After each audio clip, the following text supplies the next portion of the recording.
If you woke up from a coma that you had been in for 40 years, let's say, you might wake up and think, ooh, my teeth. And you might think, I should borrow a dime, find a phone book and a phone booth so I can call a dentist. So now, there's nothing wrong with that line of thought. It's just old data. All right? We pass old data down and to each other like it's nothing, because it is nothing. Funny stories about it are the story about the lady who cuts the end off of her roast because her mama did that, because her grandma did that, because her grandma didn't have a big enough pan. So that's a funny story. That's a story.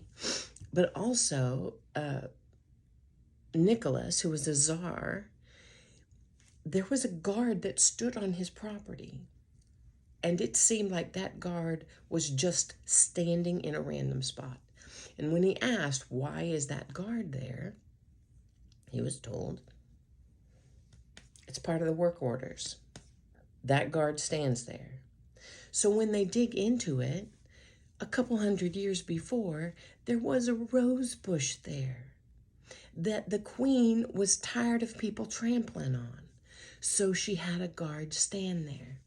Sometimes we forget why we did a thing and we don't update the way we think about it or the way we speak about it. Sometimes the way we assign shame and blame to ourselves is the way that blame and shame was assigned to the women in our family before, because the worlds that they lived in were different than this world we live in today.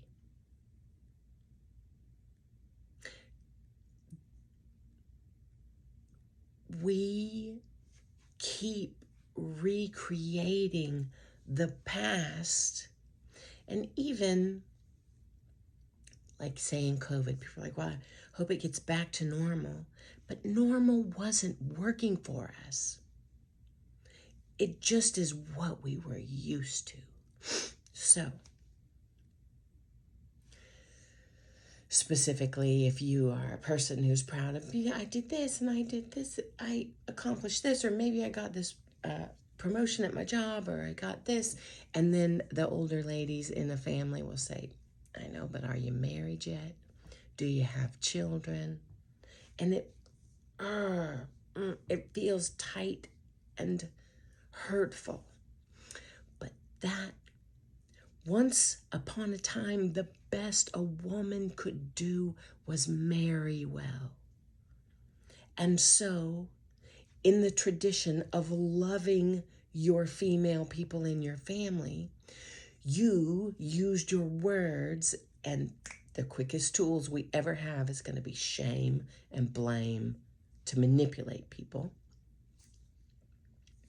You used your words to try and make them a good catch because you loved them and you wanted good things for them. And today, it's old data. There are people who were saying things like, well, I'm glad that when I was a kid, my mom was home and she could cook for me and do all these things. And that's awesome. And the other part of that is, did your mama really want to do that? Because maybe she did, or maybe she was confined by the old data. So why am I bringing this up in our talk, in our 5 days, in our day 3 hump? Because sometimes the hump we got to get through is noticing what is the old data and lovingly letting it be. You are your ancestors' wildest dream. And while sometimes our ancestors pushed and pulled and pinched and squished us, their heart was that we loved our life and did well in our life, but they were running off old data. So while you are your ancestors' wildest dreams, sometimes the best way to honor them is to do something different. All right, I've created a hypnosis for you, and I'll link that as well. But I just wanted to share this. Sometimes the best way we can honor our people is to do a new thing. And it starts with how we talk with ourselves.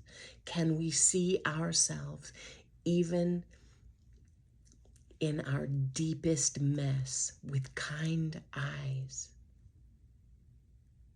Because we can learn to do that.